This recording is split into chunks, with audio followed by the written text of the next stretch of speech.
My daughter came back from visiting my mom and said, "Grandma told me to sit in the car while everyone else went to the movie." 2 hours alone in a parking lot. No bathroom, no snack. I didn't lose it. I drove to my parents' house, canceled their car insurance, stopped the payments, and scheduled a pickup. The next day, their first call came from a parking lot. "My name is Marcus. I'm 37 years old, and I manage corporate vehicle fleets for a logistics company. It's a job that taught me one critical skill: how to track every dollar, every contract clause, every fine print detail that people assume doesn't matter until it does." For 5 years, I've been leasing my parents' luxury SUV through my company's fleet program. They drive a spotless silver Lexus RX 350, leather interior, premium sound system, heated seats. The vehicle is registered under my corporate account. The insurance is bundled through my employer benefits. The monthly cost comes directly from my paycheck, pre-tax, which saves them roughly $780 every single month. They think they own it outright. I never corrected them. When Dad asked how I managed to get them such a good deal on a car 5 years ago, I just smiled and said I had connections. When Mom bragged to her friends about their beautiful SUV, I stayed quiet. That's what I do. I stay quiet. I pay. I manage. I make things work behind the scenes while everyone else enjoys the results. My daughter, Sophie, is 7 years old. She has my dark hair and her mother's bright laugh. Though Sarah passed away 3 years ago from an aneurysm that gave us no warning, no time to prepare. Since then, Sophie has been my entire world. My parents help sometimes. Or they say they do. They live 40 minutes away in a retirement community with a golf course and a community center. My younger brother, Tyler, lives 6 blocks from them in a house I helped finance when his credit score tanked during his divorce. Tyler is the golden child. Always has been. He's charming, spontaneous, fun at family gatherings. I'm dependable, boring. The one who wires money when rent is short or when car repairs pop up unexpectedly. Last month, Mom called and asked if Sophie could spend the weekend with them. Tyler and his new girlfriend were coming over for a barbecue, and Mom thought it would be nice for Sophie to see her uncle. I said yes. I always say yes. Sophie packed her little backpack with her favorite stuffed elephant and 3 books. She was excited. When I dropped her off Friday evening, Mom barely looked at me. She kissed Sophie's forehead and waved me away like I was a delivery driver who'd completed his route. Dad was in the garage, organizing golf clubs. Tyler hadn't arrived yet. I thought nothing of it. I spent the weekend catching up on work emails and cleaning the house. Saturday night, I ordered takeout and watched a movie alone in the living room, the same room where Sarah and I used to fold laundry together while Sophie played on the carpet. The silence felt heavier than usual. Sunday afternoon, I drove back to pick up Sophie. When I pulled into my parents' driveway, she was sitting on the front steps alone, her backpack clutched against her chest. Her face was pale. She didn't run to me like she usually does. She walked slowly, her eyes focused on the ground. I opened the car door for her. She climbed into the back seat without a word. Mom appeared in the doorway, waving cheerfully. Tyler's car was still parked in the driveway. I could hear laughter coming from inside the house. I buckled Sophie's seatbelt. She still hadn't said anything. The drive home was quiet. I kept glancing at her in the rearview mirror. Her hands were folded in her lap, her stuffed elephant tucked under one arm. She looked small. Too small. Halfway home, I finally asked her if she had fun. She didn't answer right away. Then, in a voice so soft I almost missed it, she said something that made my hands tighten on the steering wheel. She said, "Grandma told me to sit in the car while everyone else went to the movie." I blinked. My foot eased off the gas pedal slightly. "What do you mean?" I asked carefully. Sophie's voice stayed quiet, but steady. "Saturday, after the barbecue, they all wanted to see the new movie. Grandma said there wasn't enough room in the car for me. She gave me her phone and told me to wait. She said they'd be back soon." My throat felt tight. "How long were you in the car, sweetheart?" "I don't know. A long time. The phone died. I had to go to the bathroom really bad, but Grandma said not to leave the car. She locked the doors with a remote so I'd be safe." 2 hours. My 7-year-old daughter sat alone in a parking lot for 2 hours while my parents, my brother, and his girlfriend watched a movie. No bathroom, no snack, no explanation. I pulled into our driveway and turned off the engine. I sat there, staring at the garage door, trying to process what she'd just told me. Sophie unbuckled herself and climbed out, dragging her backpack behind her. She went inside without looking back. I sat in the car for another 10 minutes. My phone buzzed. A text from Mom. "Thanks for picking up Sophie. She was such a good girl this weekend. Let's do it again soon." I stared at the message. My thumbs hovered over the keyboard, ready to type something, anything. But what could I say that would make her understand? What words would penetrate the bubble where she lived, where Tyler mattered and Sophie was just an accessory, a prop for her weekend plans? I didn't reply. That night, after Sophie went to bed, I sat at the kitchen table with my laptop open. I pulled up the fleet management portal and logged into my account. The Lexus RX 350 appeared on the screen. Registration under my name. Insurance policy linked to my employee benefits. Lease payments auto-deducted from my paycheck every month. For 5 years, I'd covered every expense. Oil changes, tire rotations, the comprehensive coverage that protected them from every possible risk. I'd even handled the registration renewals, mailing the stickers to their house so they wouldn't have to think about it. They'd never asked how it worked. They'd never questioned why the car had fleet plates. They'd just taken it, driven it, enjoyed it, and forgotten I existed. I opened my email and found the last message from my mother. It was from 3 weeks ago. "Marcus, can you send $400? The HOA dues went up, and we're a little short this month. Thanks." I'd sent it the same day. Before that, it was $600 for new prescription glasses for Dad. Before that, $350 for Tyler's car repair. Before that, a $1,000 loan for Mom's dental work that was never repaid. I scrolled further back. 2 years of messages. Every single one was a request. Money, favors, time. I couldn't find a single email where she'd asked how I was doing. Not one message asking about Sophie's school year or if I needed help after Sarah died. I closed the laptop. My daughter had spent 2 hours alone in a parking lot because there wasn't enough room in a car I paid for. A car that seated 7 people comfortably. They'd left her behind like she didn't matter. Like she was an inconvenience. The rage didn't hit me all at once. It built slowly, brick by brick, until I could feel the weight of it pressing against my chest. I didn't yell. I didn't cry. I didn't call my mother and scream at her for what she'd done. I just sat there in the silence of my kitchen, the same kitchen where I'd fed Sophie breakfast that morning, and I made a decision. I didn't sleep that night. I kept thinking about Sophie sitting in that parking lot, watching the minutes tick by on a phone that eventually went dark. I thought about her needing a bathroom and being too scared to disobey my mother's instructions. I thought about the fear she must have felt when she realized they weren't coming back as quickly as they'd promised. She was 7 years old, and they'd left her. I sat at the kitchen table until 3 in the morning, staring at the grain patterns in the wood. The house was completely silent except for the hum of the refrigerator and the occasional creak of the floorboards settling. Memories surfaced without permission. When I was 16, my parents sold my computer to buy Tyler a car. They said I didn't need it for school, that I could use the library. Tyler was 18 and needed reliable transportation. I worked part-time at a grocery store that summer to save up for a used laptop. My parents never mentioned it again. When Sarah and I got engaged, my mother spent the entire dinner talking about Tyler's recent promotion. She forgot to congratulate us until we were walking out to the car. When Sarah died, my mother came to the funeral and cried loudly in the front row. Afterward, she told me I should consider moving closer to them so she could help with Sophie. 3 weeks later, she called asking if I could co-sign a loan for Tyler's business idea. I said no for the first time in my life. She didn't speak to me for 2 months. I'd spent 37 years being the dependable one, the responsible one, the one who fixed problems, sent money, showed up when called. I convinced myself that's what family meant. That sacrifice was love. That quiet support would eventually be recognized, appreciated, valued. But it never was. I was the bank account they accessed without asking. The safety net they never acknowledged. The background character in a story where Tyler played the lead role and my parents directed every scene. And now they'd done it to Sophie, my daughter, who'd already lost her mother, who already knew what it felt like to be left behind by someone she loved, had been abandoned in a parking lot because my family couldn't be bothered to make room for her. Because she wasn't Tyler's kid. Because she wasn't convenient. I thought about calling my mother. I imagined the conversation. She'd apologize in that dismissive way she always did, the tone that suggested I was overreacting. She'd say Sophie was fine, that she'd been safe in the car, that I was being too sensitive. She'd probably remind me that she and Dad were getting older, that they'd done their best, that I should be grateful they spent time with Sophie at all. I didn't call. Instead, I opened my laptop again and pulled up the fleet management system. I stared at the Lexus RX 350 listing. Underneath the vehicle details was a button I'd never clicked before. Terminate lease agreement. I hovered my cursor over it. Not yet. I needed to do this right. Methodically. Completely. If I was going to withdraw my support, I was going to do it in a way they'd never forget. Monday morning, I called my company's fleet coordinator from my office. Her name was Jennifer. We'd worked together for 6 years. She handled all the paperwork for vehicle assignments, insurance claims, and lease terminations. "Hey Marcus," she answered. "What can I do for you?" "I need to terminate a lease agreement," I said. "Vehicle ID 4472. The Lexus RX." There was a pause. The sound of keyboard clicks. "That's the one assigned to your family account, right?" she asked. "Correct. Any particular reason? Damage? Mileage issues? Personal reasons," I said. "How quickly can we process it?" More typing. "Well, since it's a corporate fleet vehicle and you're the registered leaseholder, we can initiate termination immediately. Standard protocol is a 7-day notice for vehicle return. We'd schedule a pickup, process the final inspection, and close out the account. Can we expedite that?" I asked. "How fast are we talking?" 48 hours.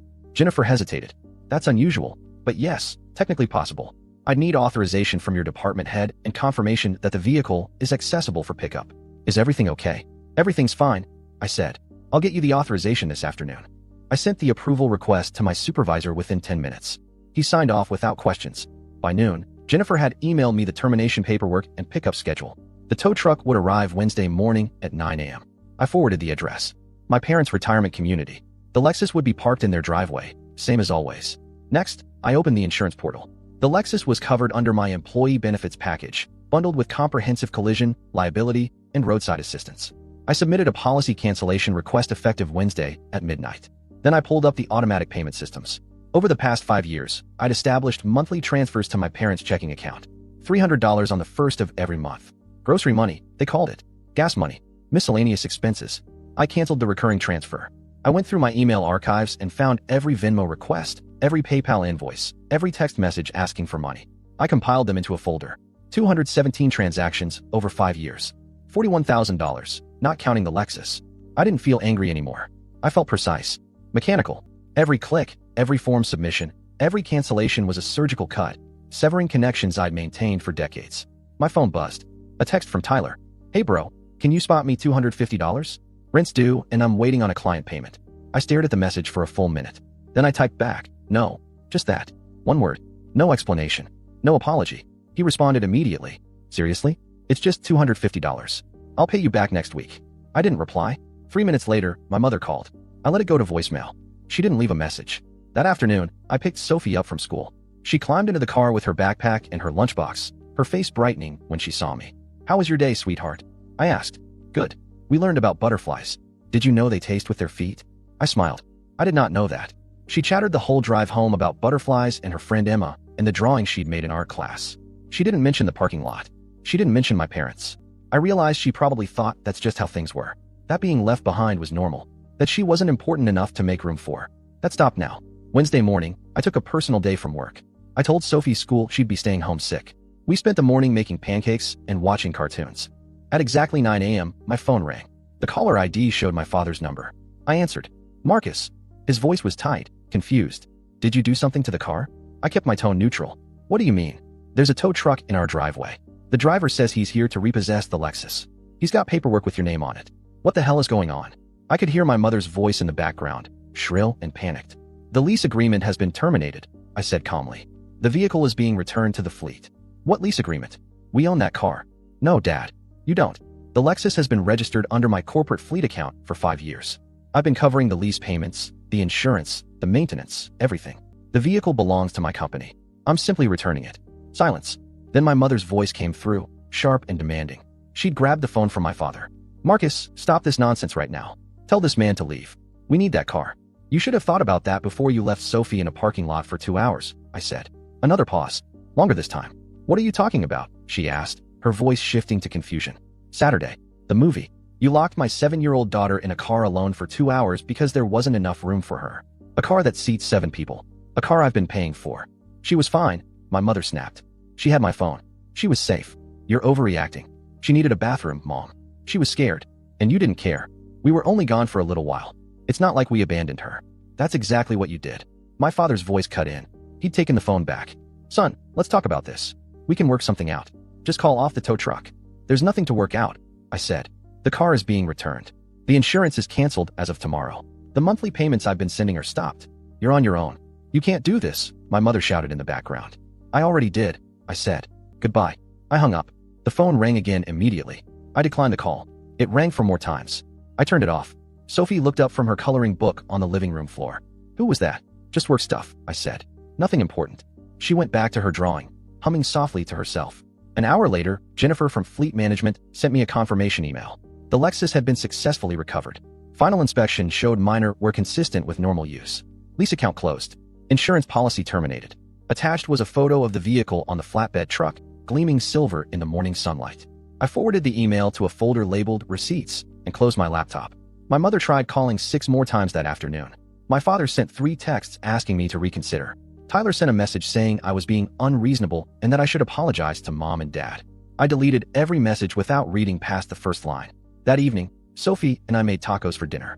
She told me about a book she was reading at school, something about a girl who finds a secret garden. She was animated, happy, completely unaware of the chaos unfolding 40 minutes away. I realized I hadn't seen her this relaxed in months, maybe years. That night, after Sophie went to bed, I sat down with a spreadsheet and started documenting everything. 5 years of lease payments for the Lexus. 60 months at $780 per month. $46,800. Monthly cash transfers. $300, 60 months. $18,000. emergency payments, car repairs for Tyler, dental work for mom, HOA dues, prescription costs, furniture, a new refrigerator, Tyler's business loan that defaulted, the down payment I'd contributed to Tyler's house that was never acknowledged. I had bank statements, email confirmations, Venmo receipts, text messages with timestamps.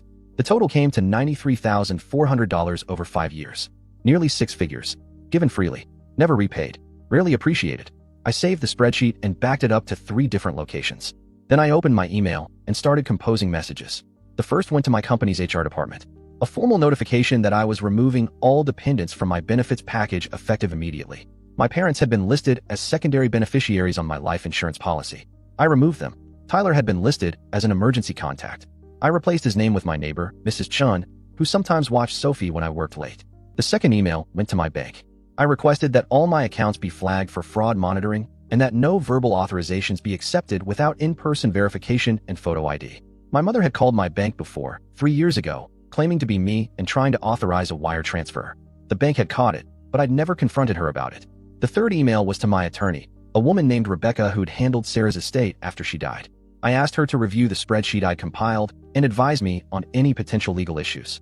I also asked her to draft a formal cease and desist letter in case my parents' contact became harassment. I didn't send the letter yet, but I wanted it ready. Thursday morning, my phone stayed off. I knew the calls were piling up, the voicemails filling my inbox. I didn't care. I took Sophie to school. I went to work. I sat through meetings about fleet logistics and vendor contracts, my mind calm and clear in a way it hadn't been for years. During lunch, I checked my personal email on my phone. 27 unread messages. 19 from my mother. 5 from my father. 3 from Tyler. The subject lines were a progression of panic. We need to talk. This is ridiculous. Call me immediately. How could you do this to your own parents? Tyler says you're having a breakdown. I deleted them all without opening a single one. That afternoon, Jennifer from Fleet Management stopped by my office. Hey, she said, leaning against the doorframe. I wanted to check in. The Lexus return went smoothly, but I got a few calls from the listed address. Your mother, I think. She was pretty upset. What did she say? I asked. She wanted to know if there was a mistake, if the lease could be reinstated, if she could take over the payments. Jennifer paused. I told her the vehicle was a corporate asset and couldn't be personally leased. She asked if you could be assigned another vehicle to share with family. I said that wasn't how our fleet program works. Thank you for handling that, I said. Jennifer nodded. For what it's worth, you seem lighter this week. I don't know what's going on, but you look like you're sleeping better. I smiled. I am. She left, and I turned back to my computer. An email notification popped up. Rebecca, my attorney, had responded. Marcus, reviewed your documentation. Everything is clearly yours to control as you see fit. The vehicle lease was in your name, payments from your accounts, no co-ownership established.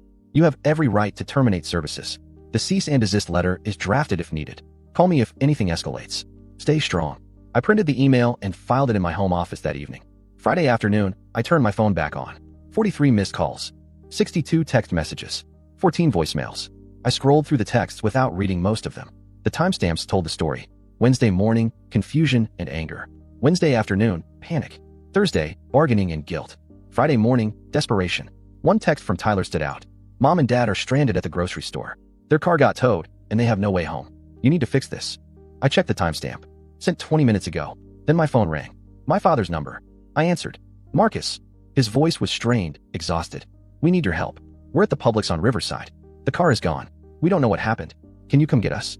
I could hear the background noise. Shopping carts. The beep of checkout scanners. The overhead announcements. A parking lot. What happened to the car, Dad? I asked, keeping my voice even. I don't know. We came out of the store, and it was gone. There's a notice on the pavement saying it was towed for expired registration. But the registration isn't expired. We just renewed it. No, I said. I renewed it. 5 years ago. And every year since. Under my name. With my company's fleet account. Silence. The Lexus had fleet plates, Dad. You never noticed because I handled everything. The registration. The insurance. The payments. All of it. When I terminated the lease Wednesday, the registration became invalid. Any law enforcement scan would flag it. The shopping center probably has automated license plate readers. The car got towed because it's no longer legally registered. You did this on purpose, he said quietly. No. I stopped doing something I should have stopped doing years ago.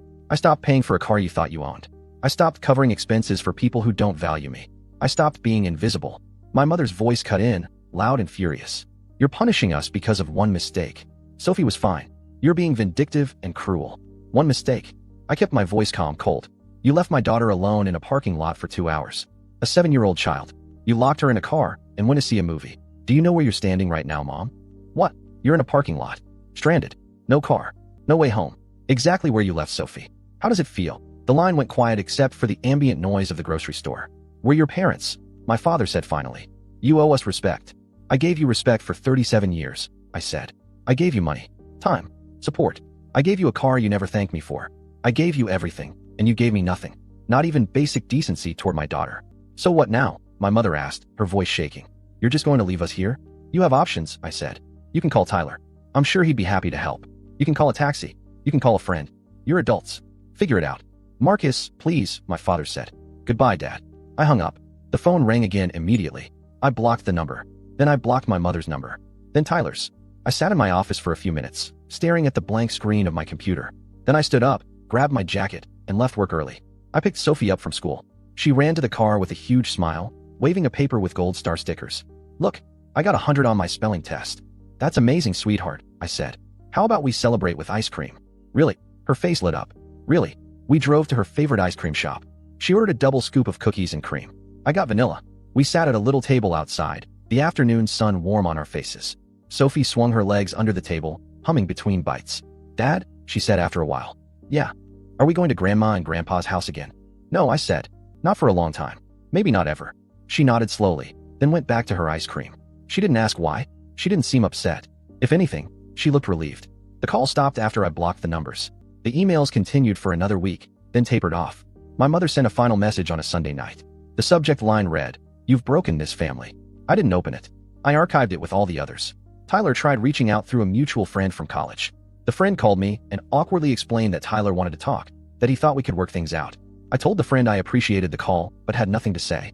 The friend didn't push. Rebecca, my attorney, sent me a check-in email asking if the cease and desist letter was needed. I told her no. The silence was enough. Work continued as normal. Jennifer processed the final paperwork on the Lexus and closed the account. My supervisor approved a slight raise during my quarterly review, citing my excellent management of fleet logistics and attention to detail. I used the extra money to open a college savings account for Sophie. At home, things felt different, lighter. I wasn't constantly checking my phone for requests or emergencies. I wasn't mentally calculating how much I could afford to send this month. I wasn't bracing myself for the next family event where I'd be overlooked and undervalued. Sophie thrived. Her teacher sent home notes about her improvement in class. She made new friends. She joined a weekend soccer league and scored her first goal in late October. I was there, cheering from the sidelines, my phone turned off in my pocket. One Saturday in November, Sophie and I drove to a park an hour away from home. It was a place Sarah and I used to visit before Sophie was born, a trail that wound through oak trees and ended at a small lake. We walked the trail together, Sophie running ahead, and then circling back to show me interesting rocks or leaves she'd found. At the lake, we sat on a bench and watched the water ripple in the breeze. Dad, Sophie said. Yeah, I like it being just us. I looked at her. She was staring out at the lake, her face peaceful. Me too, I said. I mean, I miss Mom. But I like that it's you and me. We're a good team. My throat tightened. We are a good team. She leaned against my shoulder. I put my arm around her. We sat there for a long time, watching the light change on the water. On the drive home, Sophie fell asleep in the back seat. I glanced at her in the rearview mirror. Her face was calm, her stuffed elephant tucked under her chin. She looked safe, protected, valued. That night, after I tucked her into bed, I sat in my home office and opened the folder labeled receipts. I looked at the spreadsheet one last time. $93,000. 5 years. A lifetime of being taken for granted. I closed the file. I didn't need it anymore. The anger was gone. The hurt had faded. What remained was clarity. I'd spent 37 years trying to earn my family's respect by being useful, by paying, by fixing, by staying quiet. I'd finally learned the truth.